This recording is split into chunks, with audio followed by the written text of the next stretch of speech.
your man, the illustrious tour guide Cole Johnson. On this episode, we're going to talk about Magic Johnson being in on the Commanders. We're going to talk about some NCAA tournament stuff. Of course, we're going to talk about some free agent moves. We're going to, of course, go in on the topic, send an email, and we're going to have, of course, our DOLT of the week. But for now, headlines, please.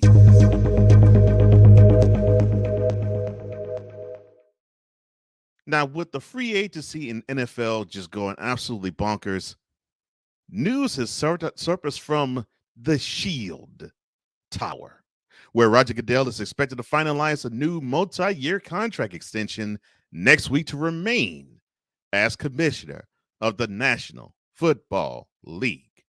Now, the matter will be decided at the NFL owners meeting in Phoenix later on this month, actually next week. And they will talk about the league's compensation and all that type of thing, but they declined to comment on to the report as to when this actually has been decided or will be decided. Now, Goodell has been an NFL commissioner ever since 2006, and he's had previous extensions starting in 2009. He also had one in 2012, 2017. So it appears that the owners are loving the job that Goodell is doing. So expect to hear more boos from the NFL draft audience and more cheers from the 31 people that matters to him most. That's his bosses, the owners of all the National Football League teams. Earn that money, Roger, earn that money. Switching over to baseball, and this one hits personal to heart, but I will start by saying the World Baseball Classic ended with a flourish.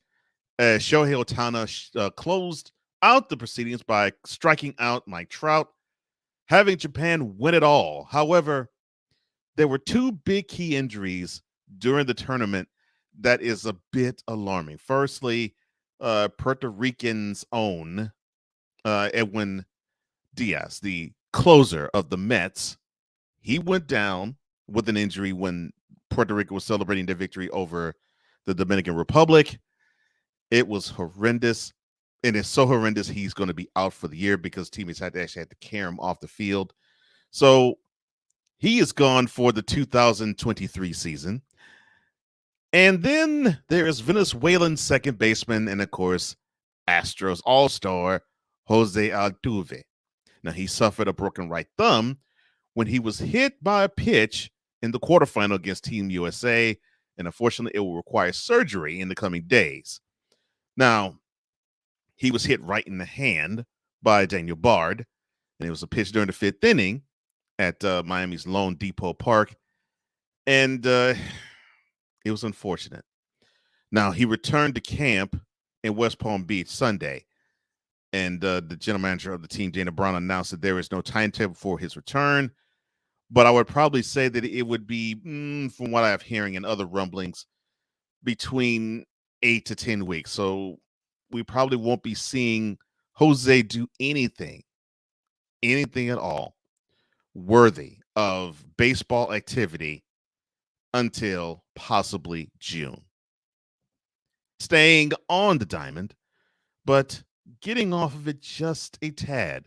Cuban bullpen catcher Ivan Prieto Gonzalez, he now has defected from Cuba following their team's loss to Team USA in the semifinals. Now, the news was first reported in the Miami Herald. The outlet said that the Cuban team was scheduled to depart Miami Monday following the team's loss Sunday night. But before the flight took off, Gonzalez wasn't on the plane, and he elected to stay in Miami. So MLB officials have declined to comment on they confirmed the news of his defection. And if you want to know who he is, he's a 26-year-old bullpen catcher from Cuba. He played the last 8 seasons with the national team, and he at that time he had 291 with 13 homers, 102 RBI. In 257 career games. So he might have some game, Who knows? But hopefully Gonzalez can find a new path and new way home, and maybe, and I say this and I stress this highly, maybe he might find a new life here and put away his old life in Cuba, except for his family. To the gridiron, back to the gridiron, I should say.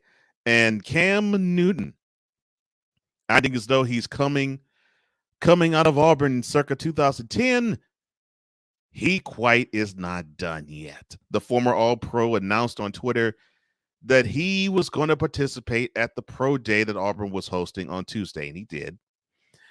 And he made some impressive long throws, and he showed that he could throw different types of throws. Here's why I wince about this. It's not that I don't want to see Cam throw. It's you're 33. You've had your time. I'm not saying that your time is up, but why would you want to take some other prospect from pro day? I'll put it this way, Cam. So when you had your pro day in 2011, circa March or April 2011, if someone, I'm trying to think, like if someone like, I don't know, a Drew Brees were to pop up on campus and say, and I know he graduated from Purdue, but roll with me here. If someone like a Drew Brees were to be on campus and say, I'm going to throw at pro day, and upstage you in doing so, how would you feel about that? Not so good, right? That's what you're doing. So understand that I don't think teams don't think you can't play quarterback. I think teams don't think that you can play starting quarterback anymore. Now, I want you to prove us and I want you to prove me wrong in that. But until you can rinse out of my brain that you had Mac Jones beat you out of a starting position in Foxborough, and he did not take one snap in the NFL, yet you spent 1 year with the team and didn't grasp as much the offense as he did, and he was teaching it to you, then we can talk. But until then, it's like John Cena's song, your time is up and someone else's time is now. Back to the hardwood. And Jaylen Brown, a stalwart figure for the Celtics, he doesn't quite know exactly what to do, where to go, and how to stand after this year, because are the Celtics building around him? And of course, Jason Tatum and Marcus Smart. If they are, why was his name out there in trade deadline rumors, which involved Kevin Durant? And how does the team view Mr. Brown going forward? Now, the questions of speculation prompted Brown to organize a three-way call between himself, general manager Brad Stevens, and Jason Tatum to clear the air. Now, what was said on the call, and if Brown received any reassurance from the Celtics, not so sure. But what we are assured of is this is problematic, because now they are on now this team is about to enter its prime with the key players, which Jaylen Brown is one of them. So you have him, you have Tatum, who the Celtics are truly set to build around, and you have Marcus Smart, who he doesn't have to be the number one piece, but it looks like his defensive prowess and his growing ability to be a chameleon on offense is starting to become a bigger impact, or starting to have a bigger impact on the Celtics. They have to now decide if these are the three that they're going to build and have a championship run with them in the next 5 to 6 or 7 years, or do they feel as though they have to split Brown from Tatum and Smart? Well, I'll say this. I think it would not be smart of the Celtics to part with Brown, but I understand how money can influence all of that. So the Celtics have to find a way to keep Brown and keep that nucleus of Brown, Tatum, and Smart intact. because I think that's the only shot they have in bringing one, possibly two, possibly three rings in the next 5 or 6 years, because we are talking about the current defending Eastern Conference champs. So they need to strike while the iron's hot, and the iron is blazing right now. Staying in the NBA, the playoffs are about there. Not quite, but it's about there. The play-in round is soon to come. The playoffs will begin in middle of April. If I'm not mistaken, April 15th, I think, will probably be the first day the playoffs will begin. And so now the question is, who's going to lock up the most important 2 seeds in the NBA playoffs? So right now, the inside track looks like the Bucks are going to probably claim it in the East, and the Nuggets are claiming in the West. It looks a lot more solidified that the Nuggets are going to solidify their hold on the Western Conference number 1 seed in the West. The East, that's going to be a little more highly contested. The aforementioned Celtics are there, along with the surging Sixers. The Bucks, though, they look like they have the inside track to get there, and I think they may hold off the Sixers and the Celtics. Of course, now the talk playoff-wise is in the East, who's going to be the number 1 seed, and are we going to see the Bucks and the Celtics face off in the Eastern Conference Finals? As far as the West is concerned, it looks like, well, of course, I can go, okay, so the Knicks are probably going to be in the 4-5 bracket. More than likely, it will have to take the Cavs to simply tank, and the Knicks to go on a hot run they did earlier this month to usurp the Cavaliers to get home court advantage in the first round. The Heat are going to be problematic to one of those top 2 seeds, possibly. The Nets, they may have to face off against the Sixers or the Celtics. More than likely, I think it will be the Sixers. And then, will teams like the Wizards get in, or will the Pacers get in? Meanwhile, in the Western Conference, you have the surprising Kings, who might get a hold of the number 2 seed in the West. The Grizzlies are falling. They need the game of Ja Morant, and it looks like they're going to get it in time because he's due to be back today, actually. And then you have the Suns, the Clippers, the Mavericks, the Warriors, the Thunder, the Timberwolves, the Lakers, the Jazz, and the Pelicans all battling for, let me see, 1, 2, 3, 4, 5 spots. All those teams are in the mix because they're not too far from one another. And so, will it happen for any of these teams to gain home court advantage? The Grizzlies have to do their thing to hold off to gain it. And then it's a battle between the Warriors and the Suns to see who's going to claim the 4th home court advantage in the first round. Then it is who's going to be the 4 teams representing the West in the play-in round, just for the right to get into the playoffs. Many have said that if the Lakers can stay healthy, that they have a good shot of doing so. But it seems as though when they start to get rolling, they stop their own momentum. And there you have it. And that is this week's headlines.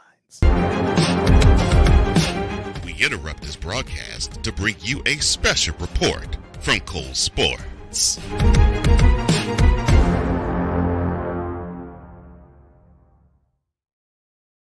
This just sent in the ColeSportz news desk. Willis Reed, the captain of the Knicks between the late 60s to mid 70s, he has died yesterday, and he fought brilliantly, fought bravely, but it just was not meant to be any longer. But the 2-time MVP was remembered and is still remembered fondly as the guy who decided to will his team to a championship. He had a messed up knee after Game 4 of the 1970 NBA Finals. They did not know if he was able to go for Game 7. In fact, it was pretty much considered that he was not going to go.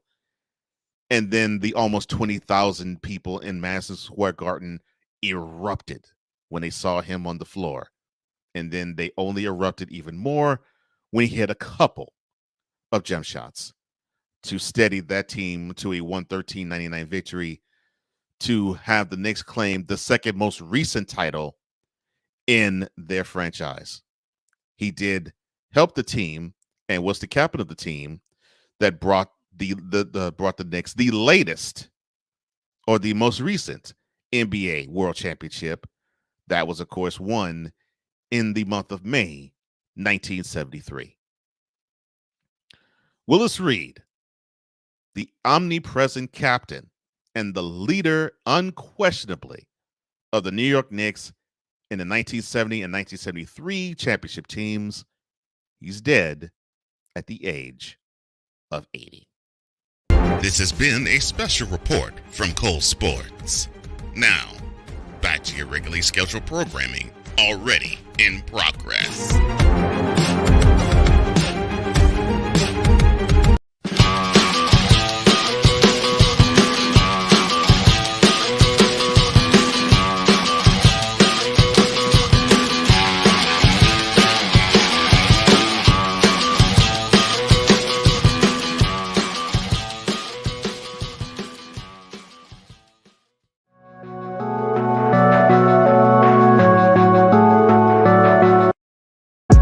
Do a TED Talk, but I don't have anything to talk about yet. I'm getting there. Life is for the living. We're not here that long. You can learn anything you want to learn without any money spent. What do I really enjoy? What do I really want out of life?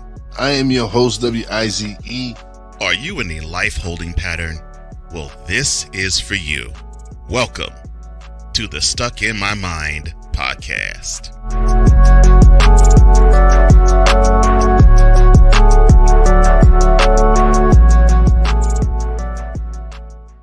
This is a BS3 Network presentation. I want to show that attainability. I want to show the accessibility of this kind of lifestyle. From social media to having conversations with friends and family, you always have to put on face and say face. What brings a smile to my face is the one person that totally believes in me, and that's my beautiful wife, Jody.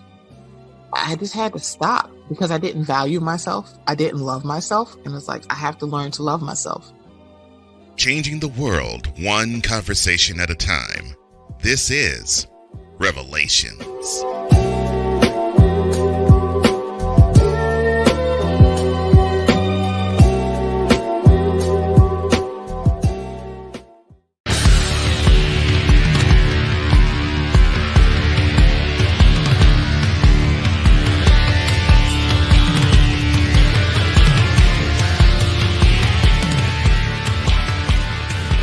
Welcome back, Cole Johnson, ColeSportz, and the Commanders might have new leadership sooner rather than later.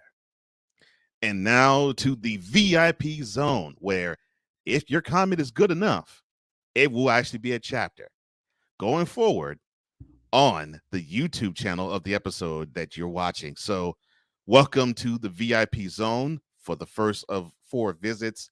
And for the first one on that first visit, it is Ryan McCarthy of No Credentials Required, a good brother of mine. He says, and now, the man who keeps it classy, the man who never fakes the funk on a nasty dunk, the man who has the shakes to make you quake, Cole Johnson, a.k.a. ColeSportz, with a Z. I will tell you, ladies and gentlemen, this man has a way with the pen. I will just put it that way. My partner on Snowman in the Morning, Snowman Multimedia, says, hey, Snowman checking in. Glad that you're doing well, brother. I hope everything is well. And then after this show, check out the Brian Snow show. He has a wonderful array of guests, and he talks about a wonderful array of topics as well. A good, insightful brother. And if you want good, wholesome good, wholesome entertainment. That's the guy you should head to. A Pizzle 90. A Pizzle with a Z. Another content creator you got to check out. I'm glad that you're here, brother. Victor Lock 83 or V Lock 83, I should say. He says, back with some more greatness with ColeSportz with the Z. And Ryan says, honored and humbled, bro mine. Thank you for the compliment. Hey, that's just the truth, brother. You do have a way with a pen. Oh, man. All right. Thank you. And we're, of course, going to revisit the VIP zone all throughout the show. Let's get on to the topic at hand, shall we? The Washington Commanders, let me see if I can put it this way. They are a pigsty. They are a dumpster fire. They are a sewer. They are Gilbert Arenas. Oh, I'm so sorry. I mean, they are an atrocious organization run by a guy who loves to have it be toxic in Daniel Snyder. Now, he has owned the team since 1994, and somewhat recently, I would say probably back in, if I'm not mistaken, if my mind doesn't, if my memory doesn't serve, if my memory serves correct, I think it was November. It was leaked out that he's looking to sell the team, and now there might be some interest. And who would that be? Well, I will tell you after I send this, or I'll tell you once I send this, and in the midst of sending it. But I think it might be worth your while, Mr. Snyder, to read this.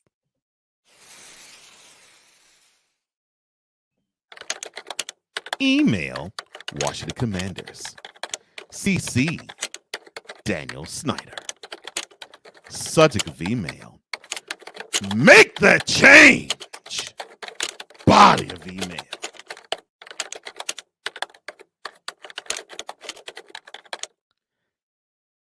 So happy days might be here again in the DC area in regards to the Commanders, as Josh Harris has created this bid to buy the Washington Commanders. Now, I'll talk about who probably had a chance for the bid, but it might go by the wayside in a moment. Now, what my strength of this bid now is the serial entrepreneur. His name is Irvin Johnson Jr. Irvin Johnson Sr., a.k.a. Magic Johnson. Now, the person who talked about this spoke on anonymity to the Associated Press on Monday when he talked about who, but not the details of the bid. Now, the Basketball Hall of Famer has become a prominent executive also because he is part owner of the Dodgers currently. He also is an owner of the football club in Los Angeles of the Major League Soccer sport, and he also is a minority owner of the Los Angeles Sparks, the WNBA team. Now, he was also part of Josh Harris's unsuccessful bid to buy the Broncos earlier. I think it was sometime last year, I should say, when it went to a group who was led by Rob Walton, the heir of the Walmart brand, and the franchise went for a record $4.65 billion. That's with a B, not an M.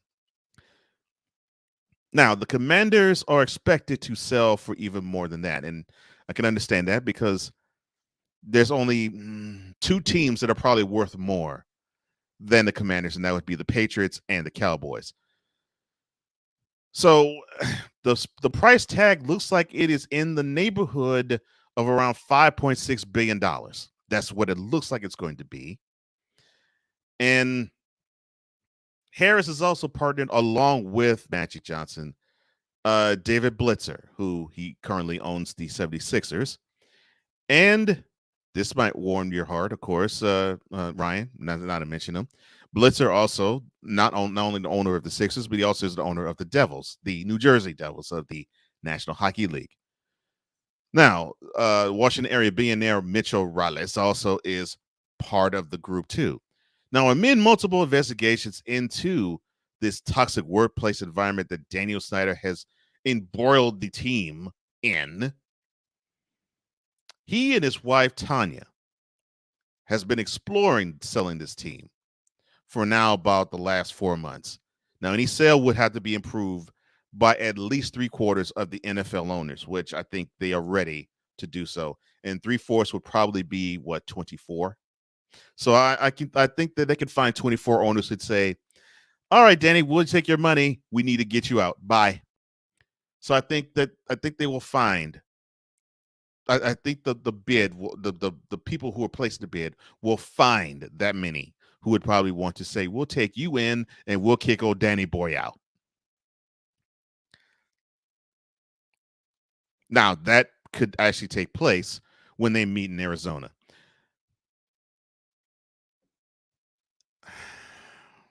All right. I'll say this, and I'll say this in a nice, calm manner. Daniel, it is time for you to sell the team. Daniel, it is time for you to ride off into the sunset. Daniel, it is time for you to be held accountable for the horrible toxic work environment you have placed the Washington, whatever you want to call them. It could be the R word. It could be football team. It could be Commanders. I don't care. You have to be accountable for the horrible things you have done and the horrible environment you have created. You know, being in a leadership position myself, I've learned that it is from the statement of a line that I heard in Remember the Titans that really fits here. And that statement is, quote, "Attitude reflects leadership," close quote. So it is quite obvious, Mr. Snyder, that your attitude is porous. And because of that porous attitude, it has led to a porous way of that organization being led. And the reason why I think that this is a good thing for your franchise, and in the VIP zone, you can call out some names. And I'm sure you probably can give me some. BS3 Network, you all can join in and chime in. Those who are downloading this via podcast, you can help me out here. Name me an athlete that invokes good, positive feelings about his or her affiliation with whatever organization that you're talking about, like Magic Johnson. You probably can find a few who probably engender as great of memory and as good of positive vibe. I doubt if any of us, myself included, can come up with someone who has more positive vibes than he does. If there is any organization that definitely deserves to have some type of positive influence, positive infusion, positive insurgence into whatever the organization is about, the Washington Commanders is that team and that organization that needs to have a presence like Magic Johnson to have that organization become a 180. So where you're not thinking about the fact that the owner is treating women like hoes, that it isn't where the owner turns a blind eye to his president of football operations as he's receiving one cancerous email after another from somebody who actually works and works on behalf of a network and then is a coach of another team. They need to have a guy who doesn't look at a stadium that's not even 30 years old, but has more things wrong with it, like it was Wrigley Field or Fenway Park or any building that has stood for more than a century.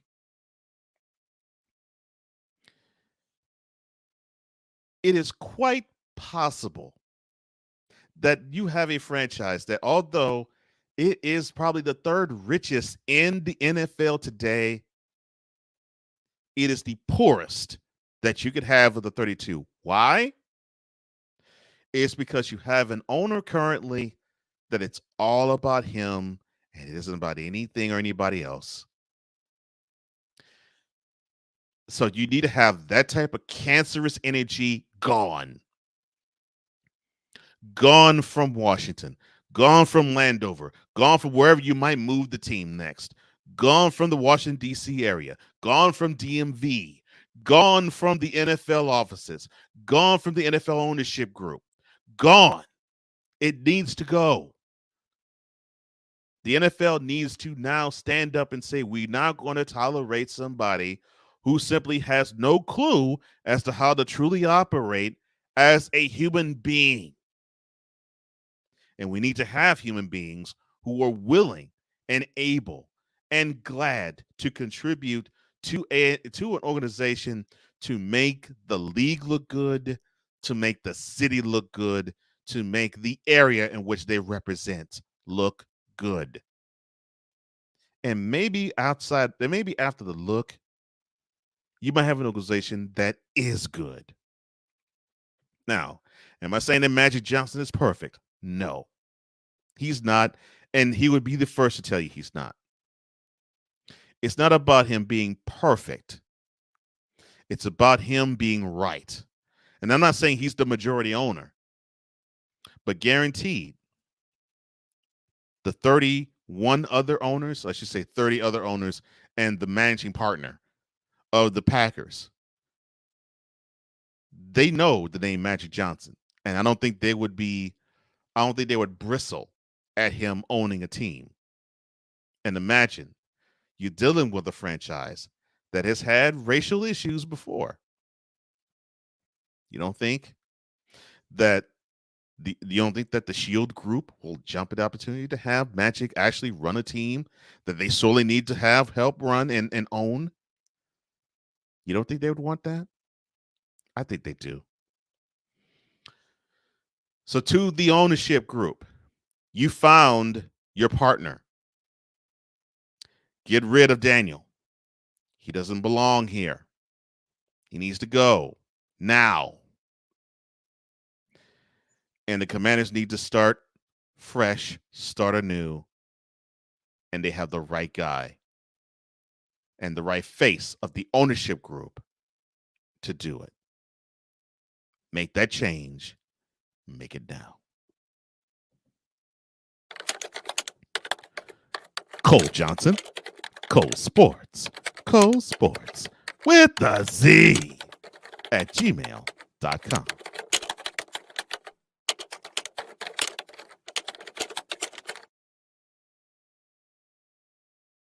You're listening to the classiest sports show on the planet. ColeSportz!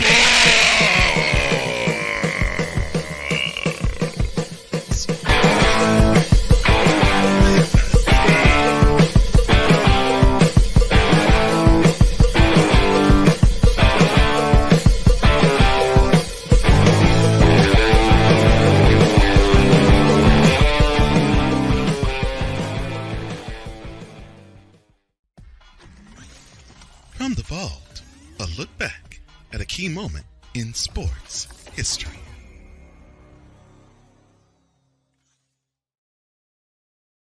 March 22nd, 1989.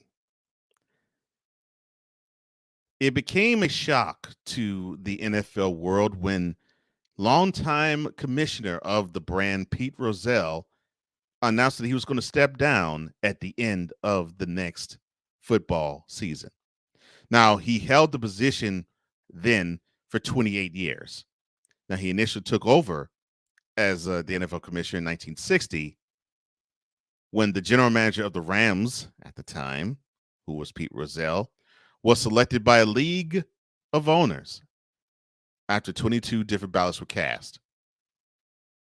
Now, at the time, Rozelle was the most famous alumnus of Compton High School. Now that probably is owned by Eazy-E. Now, this was huge because Rozelle was only 33 years of age when he became commissioner. Now, under Rozelle, there was a lot of innovations that took place, like the network television contracts that the league still enjoys today. Of course, there's now been rounds and rounds and rounds and rounds of re-ups. But the beginning and the beginning of the vision of how the contracts were to work network-wide, that came from the mind of Rozelle. Monday Night Football, that was a Rozelle original. Now, it may not resemble how it is now, but it was the biggest programming anything on television for at least 2 decades. And then there's the Super Bowl, a game that he was trying to struggle to name, and it was seen from a child bouncing a Super Ball that had him turn that into Super Bowl. Now, he's known for all of these innovations, but probably the biggest achievement was that he brokered the merger of the AFL and the NFL to what we have now. The NFL now is mostly comprised of the NFC, and the AFL is now the AFC.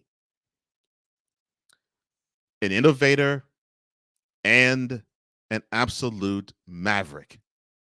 He changed the sport for the better and set it on the course for where it has gone to this moment. Unfortunately, he died in 1996, so he didn't get a chance to see the league prosper much further than where he did when he retired. But I'm glad he was free of those court battles with Al Davis. Pete Rozelle, the almost 30-year NFL commissioner, announced his retirement on this date in 1989. From the vault, brought to you by ColeSportz. This is a journey into crime. A podcast journey that tells the stories of those long forgotten or those easy to remember. We go on a journey that reveals mystery, intrigue, and offers more twists and turns than a country highway. We have looked over cases, we've combed over evidence and testimony, yet we still are left with no answers. Sometimes, in order to get a deeper understanding of something, you must return to view. Now available for download for subscribers only.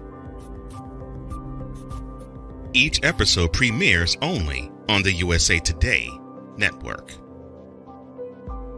Join now for just $1 to receive premium content like Return to View. That's $1 to become a subscriber and a Return to View loyal listener.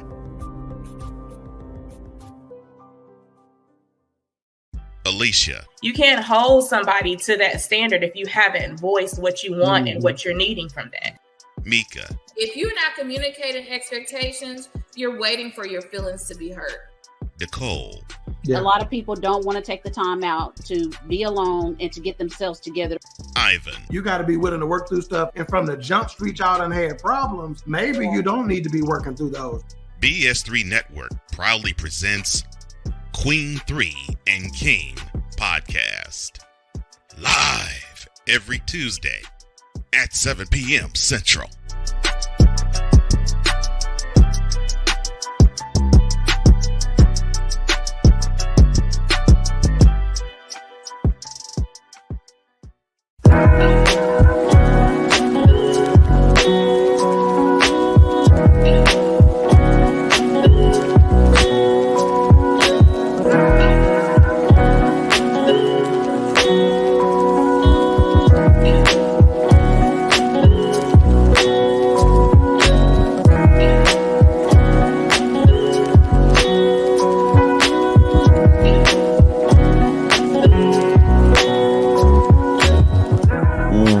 Welcome back to Cole Sports. Cole Johnson here. Now, back to the VIP zone we go. VLock83 says, first order of business for whoever owns the team, bring back the name. Yeah, well, slight problem with that. These businesses have actually made their stance, and remember, Snyder did say back in 2013, I'm not going to change the name. You can put that in bold print. You can put that in all caps. It won't happen. And you saw what happened 8 years later. Money talks. Everything else walks. And VLock83 says, Daniel, it is time for you to walk away. And please take Gerald with you. Gerald meaning Jerry Jones, the owner of the Dallas Cowboys, or as a Eagles fan extraordinaire and Eagles elite brother of mine, Cool McCain would say, the Arlington football team. Oh, I love that. I love how you are in the VIP zone. Keep it coming. Please keep it coming. You all are absolute gems, man. I appreciate all of you. Now, let's not dispense any further. Here is the next DOLT of the week.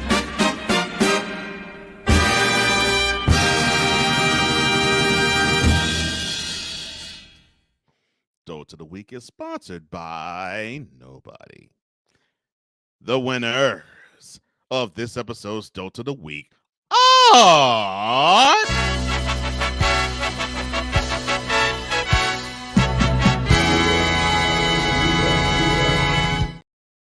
Ladies and gentlemen, I introduce to you the Purdue Boilermakers men's basketball team.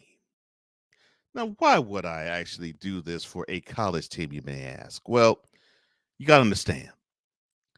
I know that they aren't professionals. However, they are men. They're at least 18, and unfortunately, they're going to face this type of criticism if they were to actually go into the league, or if they go, or when they're going to have the jobs that aren't in basketball. This is why. A team that on another program, I couldn't even think of the name. I just remember FDU. And at first I was saying they must be a Florida team. Then I realized, no, it's not Florida. And then I knew it was Fairleigh. And I'm thinking, okay, Fairleigh. Now, what's the D?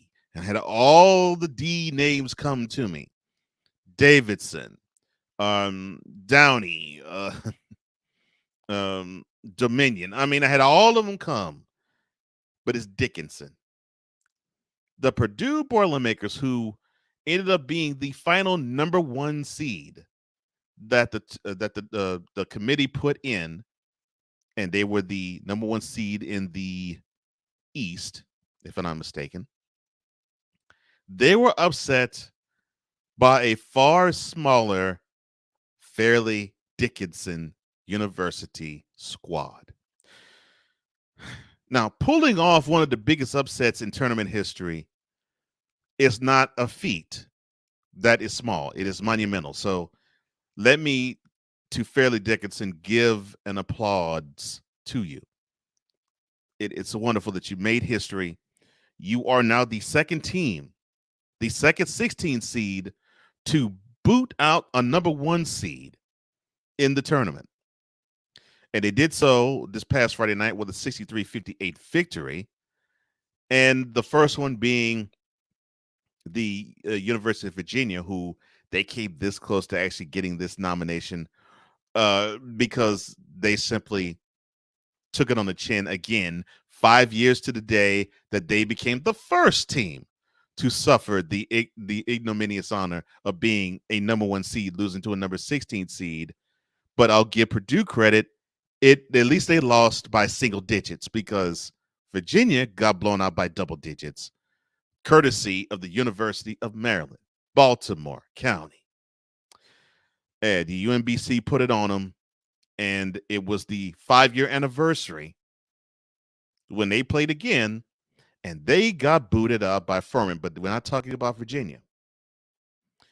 We're talking about Purdue. Now, this is why it is monumental. Of the 363 Division I schools, Fairleigh Dickinson was the shortest of them all. And mind you, that's monumental because the big-time player, the All-American prospect on the team is Zach Edey, who stands all of 7 foot 4 inches tall. So you would think that Purdue should have had an easy time of it, dominating them. A team that small with a guy that tall, that shouldn't be an issue for Purdue. I mean, even Tobin Anderson, the head coach of FDU, even he had it in, he put it in the proper perspective when he said the following. A quote. Now, if we played them 100 times, guaranteed they'd probably beat us 99. Played them 100 times, we have one win. But tonight's the one we had to be unique. We had to be unorthodox. We had to make it tough on them and just be different. Close quote. Well, yes, you definitely made it different, and you made a difference.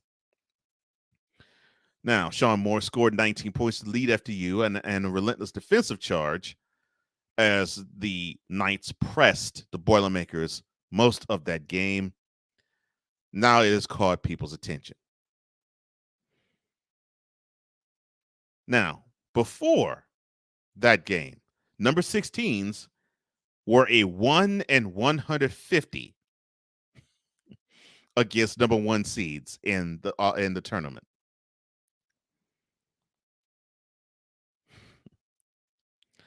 Oh my gosh, that's crazy just to think that. Now, after the Final Horn, Purdue, you had to watch Fairleigh Dickinson mob each other on the floors if they won a national championship.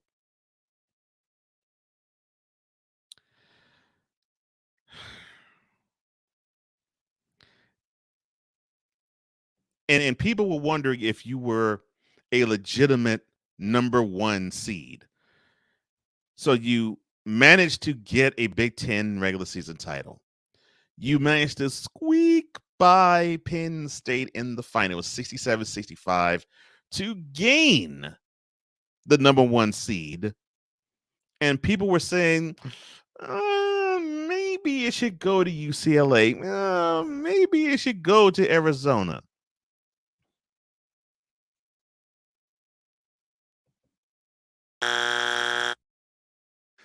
Well, we saw what happened in Arizona because they were ranked number 2. They were 2 seed, and they got summarily in the first round themselves. So there was talk of maybe it should be UCLA that gets the number 1 seed. Maybe it should be Arizona. We're not really sure about Purdue, but the Big Ten tournament championship swayed the committee to put them there. And so Sunday, you got the number 1 seed in the East. And then 5 days later, you got summarily knocked out. No, I take that back. 5 days later, you took a gigantic, stupendous, ridiculous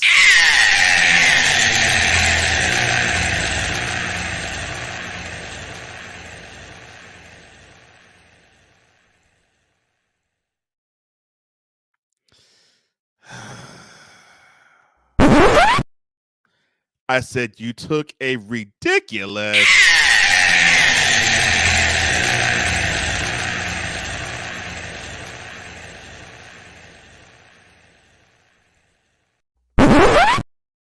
I said you took a stupendous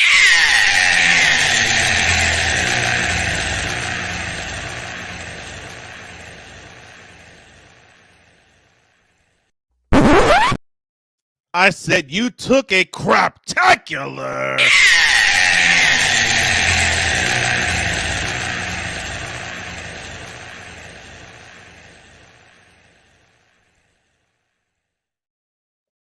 Well, that goes to show you that you simply cannot roll the ball out onto onto the floor and expect to be the better team. You have to earn it.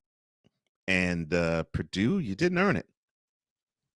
And now you go down in history because now you are the second program that ever got ranked as a number 1 seed, and you took it on the chin against a number 16 seed.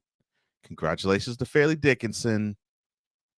You earned going to the next round. Of course, you got upended in the second round, but you at least upended a number 1 seed. And as for you, Purdue, it is now March. You have 9 months. Dare say 10, because you might not even take the first month all that seriously. You probably won't take it seriously until you get into the Big Ten schedule. So you probably won't get into it until after Christmas or at least until New Year's.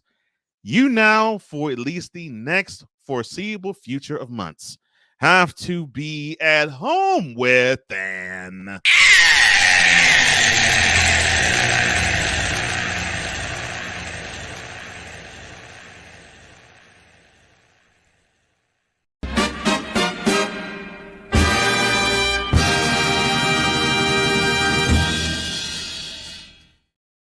When I come back, Deion Sanders, is he teaching the right way or not?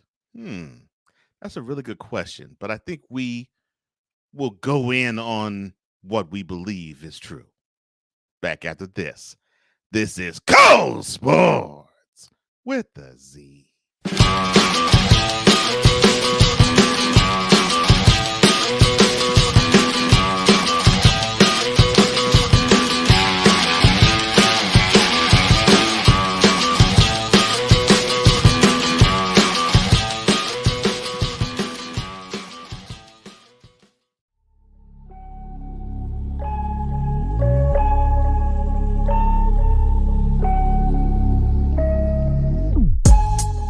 You have to learn to live with yourself before you can make a commitment of yourself to someone else. When you go to something that's already structured, like the church, I don't need to go in there thinking I'm the pastor. It's like already one set up, you know what I'm saying? It just had everything, but I learned, you know what I'm saying? Everything I did, I learned from. So we look forward to seeing you same time, same place. Know that we love you, God loves you more. Continue to stay safe, do the right thing, stay out of trouble.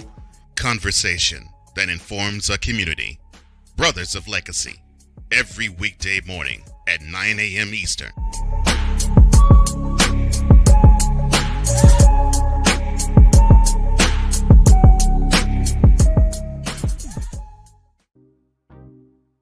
Quinn. Moment of clarity. I haven't watched BET in years. KP. Drake needs to come back with another triple platinum album. E Digger. And then you have Ray J. Like, I can't stand that River Cricket. The Guru. Okay, the level of crack she's smoking, I don't want it. BS3 Network proudly presents the Knucklehead Chronicles podcast, where from card tips to hot topics to meet of the week, anything goes. Live every Sunday at 2:30 p.m. Central.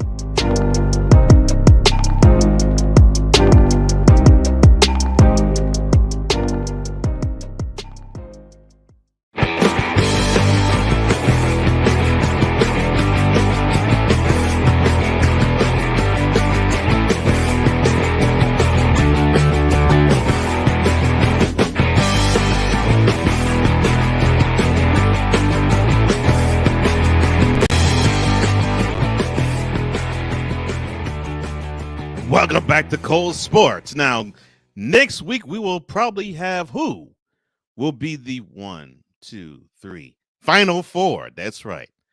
We will talk about the Final Four, which that will get started the weekend after next week's show. We will also talk about a little bit more the free agency with the NFL. We will dig a little bit deeper into who probably should have a good run at and who probably needs to step it up, and who is taking a step back in the journey to the NBA playoffs of the 2023 season. Of course, we're going to send an email, go in and have a dote of the week. all of that. It's all in fair game. But that's for next week. For this week, though, before we get to our next topic, we have to go back to the VIP zone. And my man Ryan, he says, Princeton and Fairleigh Dickinson University. Jersey kids causing all the trouble in the NCAA tournament this year. You ain't lying, man. You are not lying. And Princeton, congratulations to you all on making it to the Sweet 16. Ryan also says, Dolt of the Week is brought to you by Stupid University. Stupid University, where everyone is left back. Victor timing and saying, enroll now for the not so fresh Prince account scholarship. He also says, well, how can the Cowboys stop being the butt of everyone's jokes? Simple. As Cole says, they must return to view. Great comments, guys, and keep it coming. Please keep it coming, because you all are the lifeline and the lifeblood of this show. Man, I enjoy my VIPs, and I love them. I love you guys. All right, Deion Sanders. Now, he's been talking about the butt of jokes. He's been the butt of jokes in the center of people's ire ever since he decided to leave Jackson State, and he's given his reasons as to why. And who are any of us to complain as to why, or to say that he has no right to move, right? So he saw that he made a business decision, and I think that business decision is working out well for him. And now he is at Colorado, Boulder, Colorado, the place where the team, let's be real, shall we? The team really hasn't been anything ever since they won their their most recent national championship, which was when they shared it in 1990 with Georgia Tech. They really haven't been all that great. Now, I mean, yeah, they've had some wonderful years since then. But, you know, I can remember they did win the Big 12 championship one year against Texas. They did go to the game again another year. They did have a big-time butt whooping they put on Nebraska in the mid-1990s. They've had some big moments, and they've had some good teams, but they haven't really been prominent in football since the turn of the decade of the 90s. Well, that's what Deion wants to bring back, and he wants to bring them to that type of luster for the first time in more than 3 decades, and actually have a good competitive team for the first time in 2. And now there's some things that would make someone want to pause, but it makes me applaud as I go in.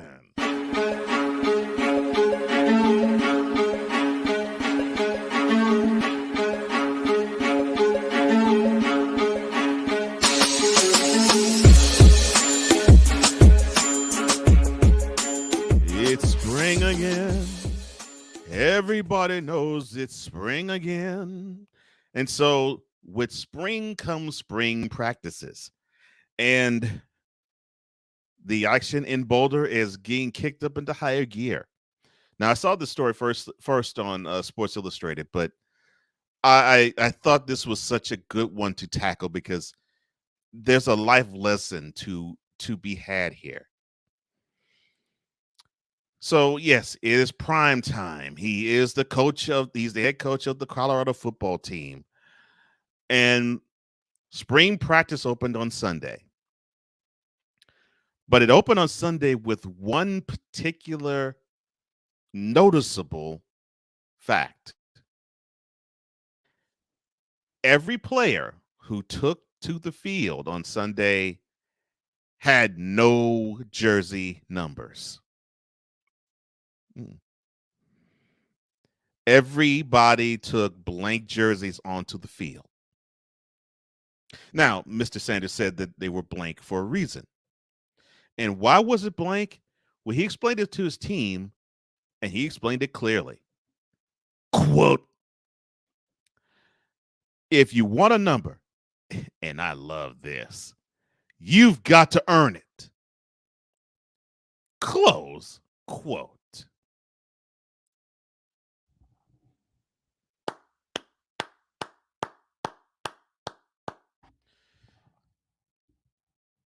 I'm sorry. I don't see anything wrong with that. I really don't. I really don't. And for those who want to say, you for real? Yes, he is, and yes, I am. You've got to be joking me. No, I'm not, Billy Kay. I'm not joking you at all. No. Yes, you got to earn them numbers. No! You got to earn that jersey. Come on!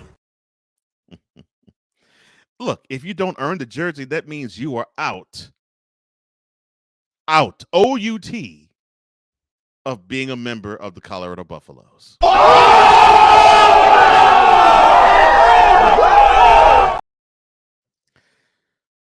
So it goes on further. It says that this began the most hyped set of spring practices in the history of the school.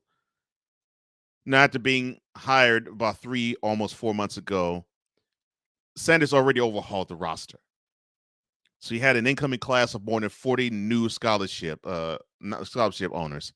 29 of them have already enrolled for the spring semester. And they got to work on Sunday with a new coaching staff, with a bunch of new players, and, of course, a new head coach. And it has been a different flair, different flavor, different feel. Yes, we all know that Deion Sanders is boisterous. He's out there. He is demonstrative. The previous coach was more laid back. He was more Tony Dungy-esque in personality, and it just did not really work. And because it didn't work, well, they decided to say, nope, you're gone, and a new guy has to come in place. And that is what's happened. And I think the Buffaloes aren't hating it. And why should they? I mean, his recruited class transfer players, it ranks number 1 in the whole college football landscape this year. Oh, and those spring games, they're expecting crowds of more than 35,000 to attend a spring game. Now, how is that important? Why is that important? Well, we're talking about an area that does like football, and we're talking about an area that does like the Buffaloes. But the previous spring record crowd was back in 2008 with almost 18,000. So we're talking about interest so great that in the spring practice game, or in the spring game, you might see crowds of twice that size. Well, Coach Sanders went on to talk about his, I guess you could say, his future hopes for the program. Quote, right now we're a team, and we're building a team. I want more than that. I want it to be more than a team. I want to be something to behold, something you've got to prepare for. Really sit down and prepare for. I don't want just another football team. I look at this thing totally different than just being a team. Close quote. Well, he most certainly does. I mean, he looks at this as he looks at this as family, and how could he not? Because the quarterback of the team is Shador, his son. So it's like that old school Sly and the Family Stone song. It's a family affair. It's a family affair.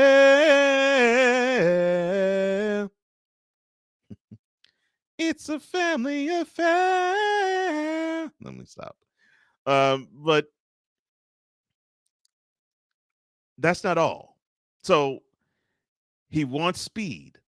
Speed as in you can't walk back to huddles. You have to run back to them.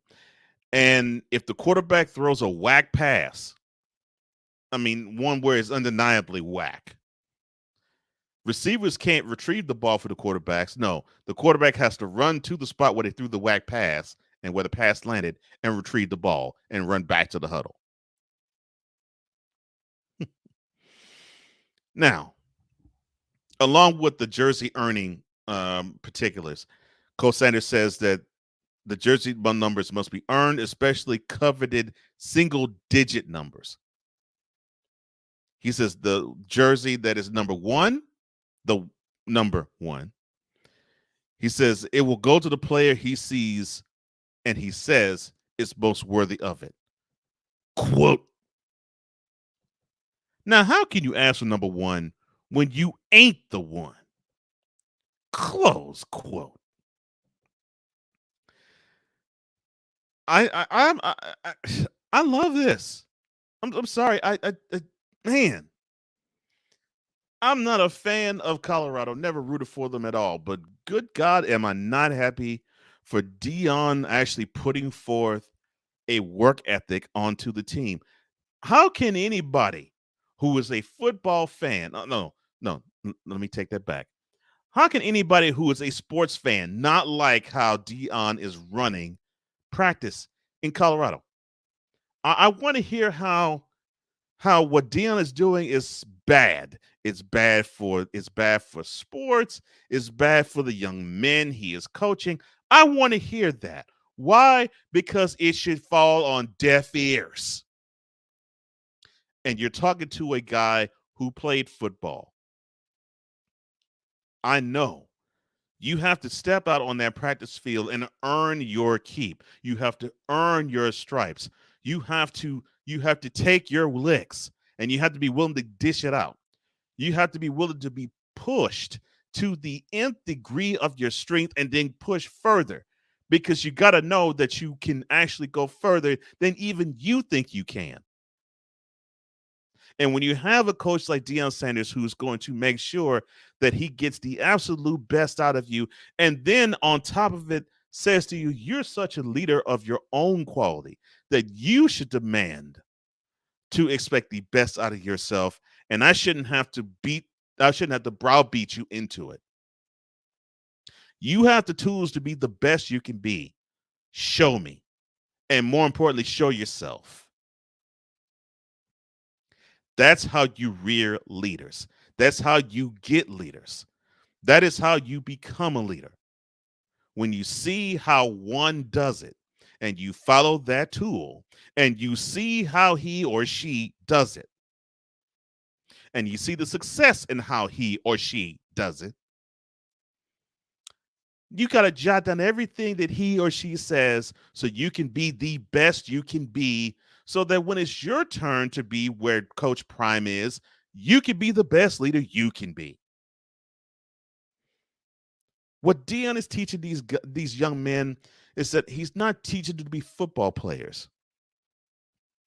He's not teaching them to be a Division I powerhouse. He's not teaching them to be of an NFL prospect. Now, of course, a lot of what he's doing is going to foster that type of activity and that type of attention. Because if some of these athletes do that, they will get picked by the NFL. They will see that they're quality athletes on Deion's teams.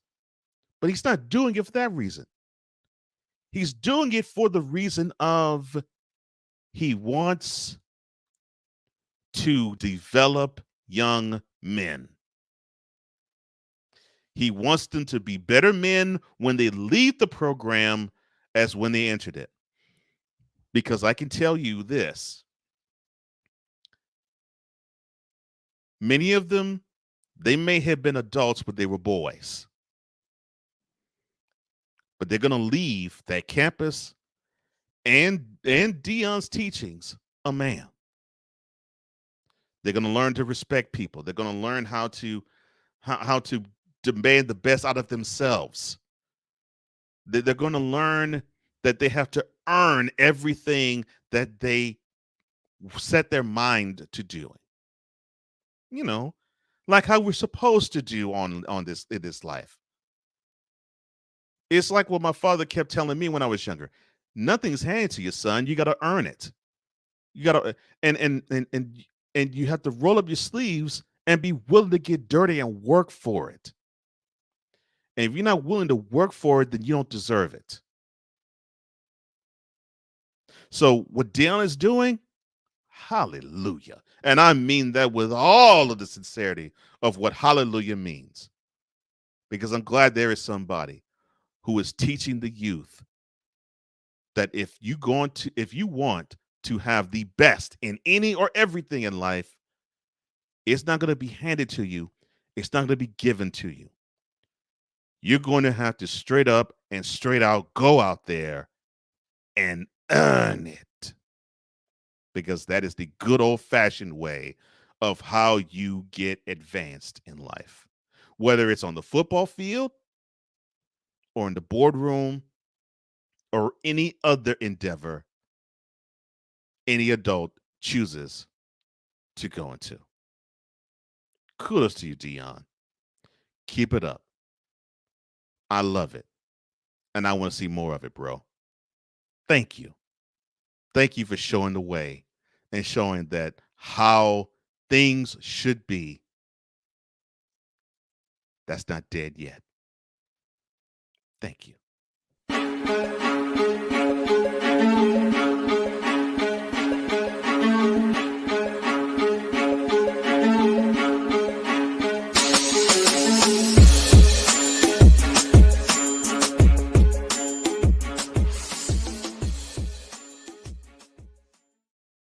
All right, before we head on out, we have to visit the VIP zone one last time. My man VLock83. And let me say thank you, brother, for representing mentality as well. I'm glad that you love the program that Wise and I put forth, man, because we have men like you in mind when we do it. So thank you, my man.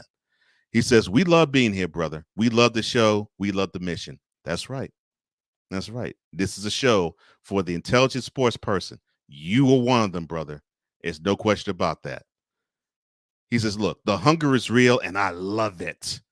Just the implementation is already making me hopeful for Colorado. Yes, man. Yes. Same.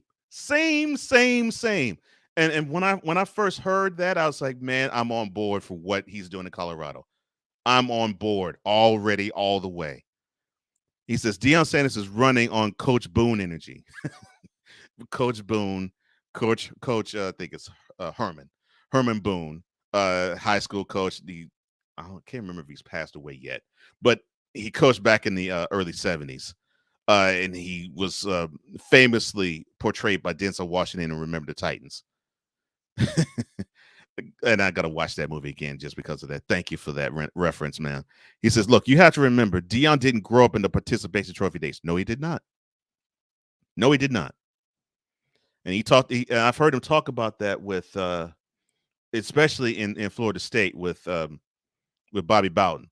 He said, Coach Bowden didn't hand you jack. You had to earn every bit of it. Ryan McCarthy says, look, if you fumble Deion's football, he will break his foot off in your brown hind parts. And then he will make you run a mile. Victor says, doggone right, Mr. McCoffey. And he says, look, Deion is not only making men, he's making leaders. Sir, there you go. 100. Yes. And that is what's most important right there. He is making men, but he's not only doing that, he's making leaders. And that's why I back Deion 100% with this. Good days are ahead for Colorado, and I'm enjoying this. And I want to see how far that program could go with his leadership and tutelage. Now, if you feel led to donate to this program, all you have to do is go to cash.app/$host Cole Johnson. That's cash.app/host Cole Johnson. /$host Cole Johnson. I'm going to do that right one of these days. And that does it for this episode and installment of ColeSportz. I hope you enjoyed it. I enjoyed having you all. And thank you in the VIP zone. Thank you to the BS3 Network. Thank you, Spreaker. Thank you, everybody who has brought in the energy that is the show that is for the intelligent sports person. Because this is, after all, the classiest sports show on the planet. And I am Cole Johnson. And this is... Don't forget to like, share, and subscribe to ColeSportz! Thank you for tuning in to ColeSportz. To download this episode, go to Spreaker and type ColeSportz with a Z. For apparel, go to Spring and type ColeSportz VIP Boutique. That's with a Z. To reach Cole Johnson, go to flowcode.com/page/host Cole Johnson. This has been a Comey Media Incorporated presentation.